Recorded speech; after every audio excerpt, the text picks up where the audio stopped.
Continuamos aquí en Ojalá. Recibamos a Ramón Tejada Holguín como todos los martes y recibamos a Kenia también del Café Santo Domingo. Ese café que los Pereyó les mandan a usted todos los martes aquí religiosamente. Indubán, Industria Banileja, le mandan ese café a Ramón Tejada Holguín con mucho cariño y a Ojalá, ¿verdad, Kenia? Muchísimas gracias, compañera Kenia, que nos hace llegar este sorbo mañanero de energía para uno empezar a hablar de temas muy importantes. Más allá de la anécdota, Ramón Tejada Holguín, más allá de la anécdota, ¿qué cosechamos de esta visita del presidente de la República? Digo de la anécdota porque la mayoría de los periódicos y los medios de comunicación informan, sí, que el presidente de la República está en Jamaica, como podría estar en cualquier sitio. Ellos te presentan eso como ¿verdad? Un elemento un tanto anecdótico, que se firma un acuerdo, que esto, que lo otro, que se intercambian regalos, que no sé cuánto, y que habrá una conferencia. Pero más allá de todo ese elemento que hay en esto, porque hay mucho, muchísimo, bastante muchísimo. Más. Si tú te pones a recordar, desde hace un tiempo, lo que estudian los fenómenos sociales en el Caribe han hablado, y muchos se han quejado, inclusive en el caso dominicano, de que República Dominicana está de espalda al Caribe. Bueno, empecemos por ahí una evidencia de que República Dominicana, por lo menos en los últimos tiempos, ha intentado esos acercamientos importantes con el Caribe. En este caso con Jamaica, porque esta visita es reciprocando una visita que ya había hecho las autoridades del primer ministro de Jamaica a República Dominicana. Y más allá de las anécdotas, pues es un elemento simbólico importante. Pero además, si tú recuerdas, con el caso de la sentencia del Tribunal Constitucional, aquella que quitó la nacionalidad a algunas personas que habían sido inscritas irregularmente en el registro civil, sobre todo de origen haitiano, y que luego vino una ley, la 169-14, que restituía esa nacionalidad. Hubo mucho conflicto con algunos sectores dentro del Caribe. Pues esto evidencia que las relaciones con la isla más grande del Caribe no hispano, no de habla hispana, pues se restablecen y que hay posibilidades reales de un mayor nivel de contacto con el Caribe anglófono, y en este caso a través de Jamaica. Pero además de eso, que todavía ya eso, como se diría entre la gente, no es paja de coco, pero además de eso, tú tienes otro elemento. Jamaica y República Dominicana comparten algunos aspectos importantes, en este caso el turismo, la característica del turismo de ambos, que puede ser de playas, etcétera, y de crucero. Y de crucero. Eso permite o permitirá que República Dominicana y Jamaica puedan hacer acuerdos de turismo que lo que llaman, eso tiene un nombre en el turismo, se llama el turismo multidestino. Es decir, que tú no vas a un solo lugar, sino que tú vas a más de un lugar con diversas características, a más de un destino. Viene a esta ciudad, va a una ciudad de Jamaica, es decir, que puede haber un nivel de compenetración entre las dos islas, bueno, en el caso de nosotros 3/4 de isla, para hacer ofertas turísticas comunes en el mundo, en un nivel en que el turismo en República Dominicana cada vez está creciendo más. Y además recuérdate que antes del 12 aquí había desaparecido prácticamente el turismo de crucero, pero después del 12 se han activado turismo por Samaná, por la bahía de Samaná, y más recientemente por Puerto Plata, que Puerto Plata ha tenido un crecimiento en los últimos años inusitado desde ese punto de vista. La semana pasada, por ejemplo, llegaron no recuerdo si 47,000, como casi 50,000, 47,000 turistas solamente la semana. Solo en esa semana. Y en lo que va de año, el turismo de crucero se ha tirado a 800,000 y algo, casi 1 millón, lo que quiere decir que podemos llegar a un poco más de 1 millón de turismo de crucero en este año. Un turismo que puede bien venir aquí, venir a Jamaica y a otras islas del Caribe. Que si fueran 40.000 semanales, nada más, estaríamos hablando de 160.000 al mes. Serían alrededor que es mucho más. 47.000 más o menos. Estarían hablando prácticamente de 200.000 al mes. 200.000 por mes. Por mes. Claro. Cerca de 200.000. Estamos hablando de casi 2 millones de personas que están visitando el país solamente en turismo de crucero. Sí, lo que pasa es que propiamente muchas veces en el argot los estudiosos de los fenómenos turísticos consideran aparte el turismo de crucero. Por ejemplo, nosotros ya hemos llegado a la cifra de casi de 6 millones el año pasado y este año también va más o menos de turistas, pero ahí se sacan fuera. Se sacan los cruceristas. Los cruceristas, porque están considerados una categoría aparte. Más el turista que turismo viene por avión pasa, exactamente. El que viene que ya pasa más de una semana, que visita varios lugares, se queda en un hotel, etcétera. El crucerista se queda en su crucero, quizá atraca, puede durar hasta un día o dos, pero está ubicado en un lugar en específico que es el crucero. Pero cuando tú hablas de que un turista de crucero, y discúlpame que te estoy interrumpiendo, de que un turista de crucero puede gastar en una visita $50, por ejemplo. Sí. Dicen que entre 50 y $70. Y $70, correcto. Algunos lo acercan más a los 70 que a los 50, pero déjalo en 50. Sí, estamos hablando de 47.000, por ejemplo. Estamos hablando de una cantidad de dinero importante. Y además, mira, cómo eso conecta con diversos aspectos. República Dominicana ya está logrando trabajar un poquito más y mejor ciertas artesanías que no trabajaba. Claro. Por ejemplo, tú tienes con el larimar, que presenta una oportunidad enorme para vender en esto. Pero inclusive hasta el chocolate. La gente de Chocal, claro, las señoras de la cooperativa de Altamira, que fueron visitadas por el presidente, una de esas visitas sorpresa y se han ido perfeccionando, tiene un espacio en Samaná. En Amber Cove. En Amber Cove, sí, vendiendo el chocolate a estos cruceristas que le va muy bien y lo adquieren. Es decir, no solamente estamos hablando de que el turismo te trae personas y se van, como era un turismo que en antiguo se hacía, que decían, bueno, la gente venía, se metía en un hotel y terminaban ganando solamente los operadores turísticos. Y muchas veces el dinero ni llegaba a República Dominicana, porque allá se hacían todos los tratos, venían, entraban a un hotel todo incluido, de ahí no salían y después se iban. Y el beneficio que dejaban al país era realmente muy poco, y muchos de esos hoteles inclusive no había una cadena de compra de los productos que ellos necesitaban en suelo dominicano, con lo cual no había un beneficio grande para el país propiamente dicho. Pues estamos hablando de que cada vez más se están haciendo estos encadenamientos productivos, es decir, estos encadenamientos entre el turismo, la artesanía, inclusive artesanía de joya que se está perfeccionando cada vez más en manejo del larimar y del ámbar.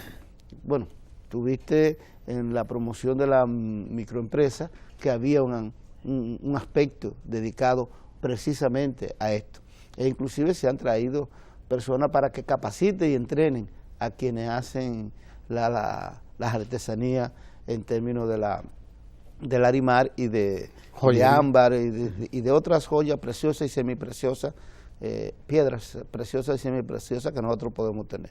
Pero además conectado con las compras en el sitio, es decir, la alimentación, la comida, la mano de obra que se emplee, que sea cada vez más dominicana, a través de precisamente capacitarlos a esta gente. E inclusive hay asuntos más modestos, hay algunas ONG que están trabajando con un tipo de turismo que está más relacionado directamente con la comunidad, con la gente, y de tipo de gente que quiere ver la comunidad en sí. Entonces hacen un turismo que es que en la casa capacitan a la gente y la gente habilita una habitación y recibe cierto tipo de turista ahí. Es un fenómeno, por ejemplo, que ocurre en Barahona, en unos proyectos que existen. Se ha diversificado el turismo y cada vez más hay mayor nivel de ofertas que son más sostenible y amigable con el medio ambiente. Fíjate todo el desarrollo de Bahía de las Águilas, que ha tardado. Es decir, el presidente anunció en el año 2012 el desarrollo de Bahía de las Águilas. Luego vinieron unas situaciones que se presentaron con las tierras. El presidente escuchó, notó que las personas que tenían allí esa preocupación de que esas tierras pertenecían al Estado tenían razón, se mantuvo el tema en la justicia, pero ya hay unos grandes proyectos de desarrollar esa zona y en la zona sur, pero amigable con el medio ambiente. Alguna gente dirá, bueno, pero lo han anunciado mucho y ¿qué ha pasado? Bueno, es lo que ocurre cuando tú quieres hacer algo bien hecho y lo quieres hacer como lo quiere la comunidad y en términos de del respeto al medio ambiente. Todo tiene un tiempo bajo el sol, su tiempo, hay que esperar, hay que como dice el Eclesiastés, ahí es trabajando hasta que ¡pum! De manera que la visita del presidente a Jamaica tiene una conexión directa. Tiene una conexión con el turismo, pero además nos conviene bastante porque también, recuérdate, que nosotros hemos intentado de varias maneras llegar a ser parte del CARICOM y de ser socios de las islas del Caribe, de lograr hacer negocios.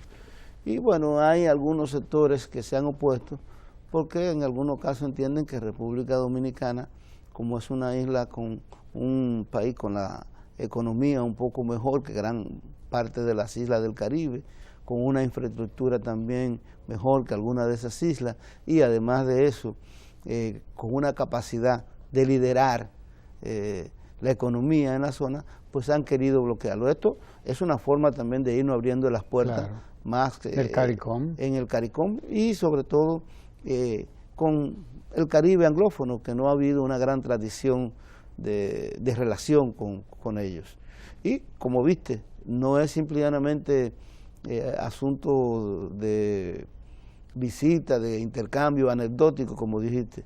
Hay un beneficio económico mutuo, sin contar el elemento cultural también, que siempre es importante entender y conocernos, porque somos parte de la misma raíz, aunque hayamos transitado por idiomas diferentes debido a la... Pero quizás sea hoy y sea ahora el momento de retomar esos lazos con Jamaica, porque hay una comunidad dominicana hablante de inglés que es mucho mayor que en otros tiempos. O sea, estamos mejor preparados para integrarnos, para comunicarnos, para unirnos, porque ¿qué resulta? Que al ser hablantes del inglés, nosotros los vimos como diferentes a nosotros. No somos diferentes, la verdad que no hay y tal sin embargo diferencia. la juventud sí tenía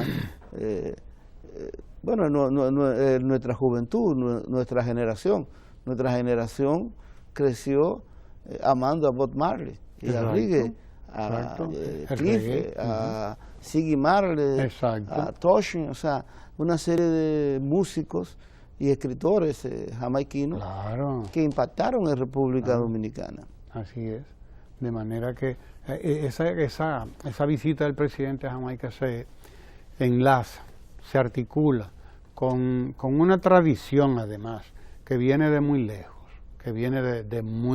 porque hay que recordar que uno de los lugares a los que fue a dar Máximo Gómez en su peregrinar fue a Jamaica. Fue a Jamaica.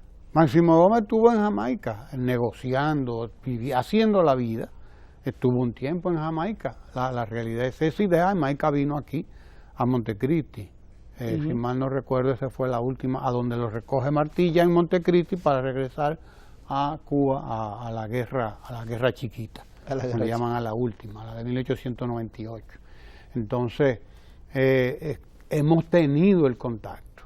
Lo tuvimos siempre, lo tuvimos desde cuando los taínos y los caribes que hacían esa peregrinación. Atuey fue a parar a Cuba también, claro que era dominicano. O sea, esto no se puede ver como una simple visita de... No, esto es la continuidad de un proceso histórico. Y que se espera que sea además una de tantas visitas que el presidente haga a las islas del Caribe y que permita mayor integración del mercado en la isla. Que también hay cierta ventaja en todo esto para todos los países que forman el Caribe. Y es, bueno, las relaciones con la Unión Europea, un Caribe fortalecido, le permite una mejor relación y sacar mayores ventajas frente a eso. Pero además un Caribe fortalecido te permite el multidestino, en vez de tú pensar y que vender Jamaica, República Dominicana, que tú vendas Jamaica, República Dominicana, Barbados, Haití, etcétera. Claro. Y más en el contexto de lo que ha pasado con los huracanes. Es decir, todo esto puede ser sumamente beneficioso para todos. Es una relación ganar-ganar.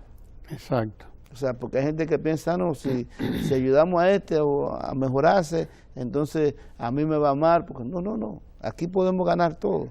Una venta de los productos del Caribe como Caribe en conjunto, lo que va a hacer es incrementar la venta de todos, no es reducirle a uno y mejorarle a otro. No. Igualmente el turismo. Estamos hablando de un mercado además de más de 50 millones. El Caribe en este momento debe andar por entre 50 y 60 millones. Más o menos, sí, quizá un poquito más. Solamente en la isla de nosotros estamos hablando de 20 millones, 21 millones. Entre aquí y Haití hay 20 millones. ¿Sí? Agréguele Cuba, agréguele Jamaica y usted verá ahí todas las otras islas pequeñas de Barlovento y Sotavento, para que tengamos idea de qué es lo que estamos hablando también. Claro. O sea, estamos hablando y ya hay algunas relaciones económicas. El cemento dominicano se está vendiendo en gran parte del Caribe y nosotros compramos productos del Caribe. Y además, imagínate, mira, para poner un asunto, una de las bebidas que está en mayor nivel de expansión en el mundo entero es el ron.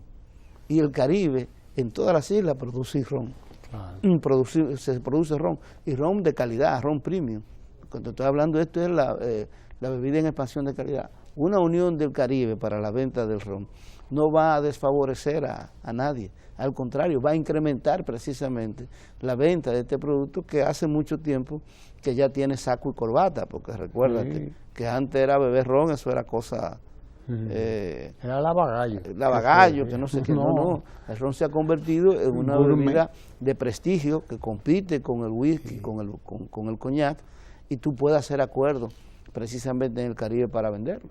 Y tiene otros productos, el tabaco, por ejemplo, también, en donde República Dominicana, si bien está ranqueada como número 1, pero en muchas de las zonas del Caribe, en el Caribe, por ejemplo, en Bahamas hay un hotel que tiene su propio tabaco, su propia marca de tabaco, que tiene su nombre. Pero ¿con qué tabaco lo hace? Con tabaco dominicano, con tabaco hondureño, con tabaco nicaragüense. O sea, hay muchas oportunidades en eso. Y sobre todo que estas cosas tienen mucho que ver con el turismo. El turista que se fuma un puro le gustaría ir a ver cómo se hace un tabaco, cómo se enrolla, qué es eso de la capa, la tripa, todo lo que significa. Igualmente el ron, la destilería, la visita a las bodegas donde están los tanques donde se almacena el ron, donde se añeja, las barricas, donde se almacena el ron y aplicándole que si esa barrica de cedro, que si es de qué, que vino de un whisky bourbon y ahí se puso. O sea, todas esas cosas que el turista estaría encantado. Claro. Y no es lo mismo si tú vendes todo esto como un conglomerado. Que hay que advertir, a propósito del tabaco y el ron, como el merengue, que no es merengue, es un parecido, pero no es merengue, tabaco y ron de Fernandito Villalona, que aquí hay tabaco y ron que se produce nada más para Europa. Sí. Que aquí no se conoce en el mercado de aquí, porque yo conozco rones que se hacen aquí en zona franca, por ejemplo. En régimen de zona franca. Sí. Régimen de zona franca que no venden aquí, ellos tienen una producción para aquí. Pero hay una producción que es exclusivamente para mandarla para afuera, para Europa. No, y rones que son premium, o sea, cuando digo premium, rones de alta gama, de muy alta calidad. De 25 años de añejamiento con el método Solera, y algunos, o sea, de elección de los mejores rones de calidad. Mira, hay una firma, produjo un ron, por ejemplo, que la botella había sido hecha por Javier Mariscal, un artista plástico barcelonés, y el ron te costaba alrededor de 63,000 pesos y solamente hicieron una 1.000 o 2.000 botellas, qué sé yo. Para ponerte un caso de producción limitada, de producción limitada, sí, tipo lo que hacen otras bebidas consideradas antes más nobles. Ya el ron entró dentro de esa categoría. Claro.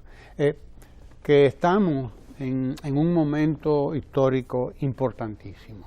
Por eso bueno que tú trajeras el tema de CARICOM, el Caribe, ¿cómo se llama? La comunidad caribeña. El comercio de la comunidad caribeña, que así se llama el CARICOM, eso es lo que quiere decir, comercio del Caribe, la comunidad caribeña. Quizá es hora de que nosotros vayamos entrando, ingresando en el CARICOM, de ahí la presencia, la importancia de la presencia del presidente en Jamaica, y no solo en Jamaica, sino en todos los otros lugares a donde haya que ir, a donde haya que estar. Porque además esto no es asunto de ahora, es asunto que usted tiene que trabajarlo ahora para que le dé fruto a 5 años. Correcto. Para que le dé fruto a 5 años, a 3, a 10 años, porque es así que hay que pensar.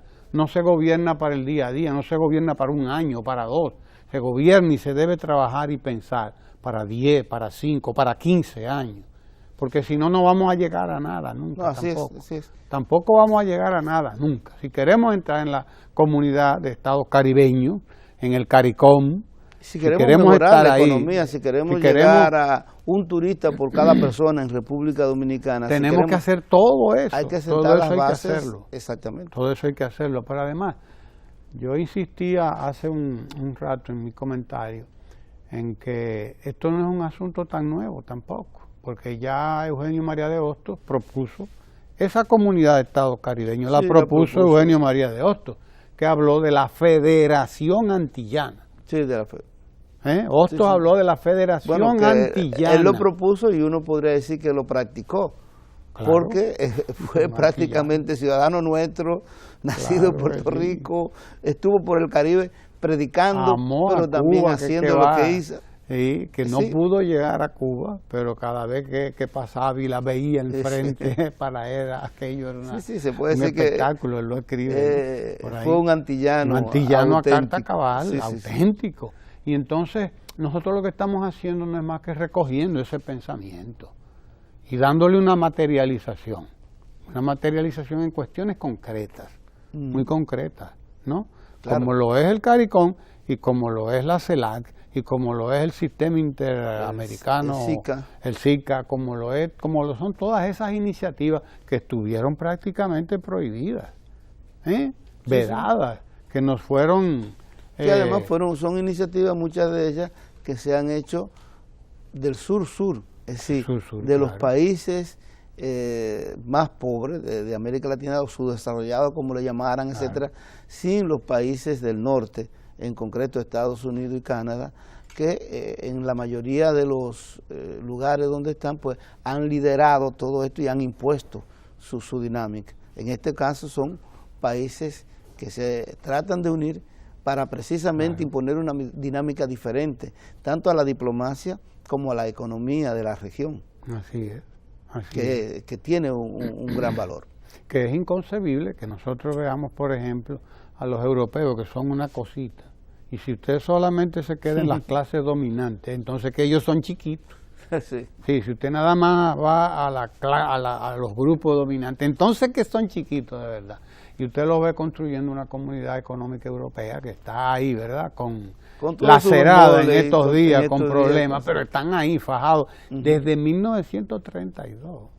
Porque la Comunidad Económica Europea empezó a construirse en el 32, si mal no recuerdo, no me traiciona Alemania, pero comenzó, el llamado fue en el 32, y después, fue todo un proceso, vamos a comenzar, y mire dónde estamos. Que llegó con aquello del mercado, donde se materializó, fue cuando se formó el famoso mercado común europeo. Exacto. Que ahí fue donde se inició ya el proceso. Después viene la comunidad económica. Y despegó donde... ¿Entiendes? Sí. Que dicho sea de paso, se han quedado en comunidad económica europea, y de ahí la crítica que le hacen sectores muy importantes, intelectuales muy importantes a esa comunidad, que se quedó más en lo económico. Aunque se quedó pero es más que eso. Sigue con el nombre de Comunidad Económica Europea, pero es más que eso. Pero ¿cuánto ha costado construir eso? Bueno. Pues a nosotros no creamos que nos va a costar menos. Hay que comenzar desde ahora a construir ese gran mercado latinoamericano, caribeño, centroamericano, que es de 500 millones de habitantes, probablemente de 300, 400 millones. Sí, 300, más de 400, debe ser alrededor de 400 a 500 millones, porque 50 millones somos latinos nada más en Estados Unidos. Nada más en Estados Unidos somos 50 millones, así que imagínese usted agregándole México, Argentina y todo esto hasta llegar aquí. O sea, estamos hablando de una comunidad que pudiera ser realmente una potencia en el futuro y bastante autosuficiente en muchísimos aspectos. Sí. Esa comunidad, porque no es cualquier cosa. Estamos hablando de los depósitos más importantes de agua dulce, de petróleo y de recursos naturales de cualquier tipo, de cualquier naturaleza. De manera que es un poco ubicar esta visita del presidente a Jamaica en un contexto bien amplio. En un contexto bien amplio y además con una característica. Fíjate que el presidente de la República, esto parecería anecdótico, pero no lo es. Él viaja el domingo, el lunes en la mañanita temprano y regresa el martes después de la conferencia. Lo digo porque siempre se ha hablado de que si los desperdicios del viaje, que si una gente... Si el presidente es lo más operativo en esto. Él va, primer día, se reúne con las autoridades jamaiquinas, las autoridades jamaiquinas lo condecoran, él condecora a las autoridades más jamaiquinas, tienen una conversación, firman un acuerdo, segundo día, una serie de actividades que corona con una conferencia que él es el orador principal sobre turismo y empleo, que es precisamente de lo que va a hablar, y luego de ahí regresa a su país. Una visita totalmente ejecutiva, rápida y para buscar con objetivos bien definidos. Nada de otras cosas que no sean no hay manera mejor oficiales. De invertir. O sea, la mejor inversión que se pueda. Exactamente. Sí. Y mira que la relación con la comunidad caribeña es necesaria. Tú sabes que aquí hubo una época que no había ni viaje, que tú tenías que ir a Miami. Wow. Si tú ibas para cualquier país, tú tenías que Miami y entonces de ahí cogías para el otro, Miami y de ahí para el otro país, Miami y el otro país. Ya hay viajes directos para algunas zonas, hay algunos que le llaman lecheros que van en varias... van en cada isla. En cada isla porque son... es que son distancias muy cortas. Muy cortas, exacto. Pero se ha ido mejorando la relación con el Caribe. Y esto con Jamaica ya pone, yo digo, que encamina rápidamente a una relación mucho más fluida entre el Caribe y República Dominicana. Como lo necesitamos. Gracias a Ramón Tejada Holguín por estar con nosotros compartiendo estas reflexiones interesantísimas que si uno se las deja a ciertos personajes por ahí, comienzan a decir, vaya usted a ver qué cosa, pero no, esto es parte de un programa ambiciosísimo, que además viene de muy lejos. Así que gracias a Ramón Tejada Holguín por reflexionar con nosotros sobre estos temas. Y gracias a usted por estar ahí acompañándonos y compartiendo también con nosotros. Ahora vámonos a Economía, aquí en Ecomundo, con Lucas Vicen, que ya anda por ahí. No se mueva de ahí.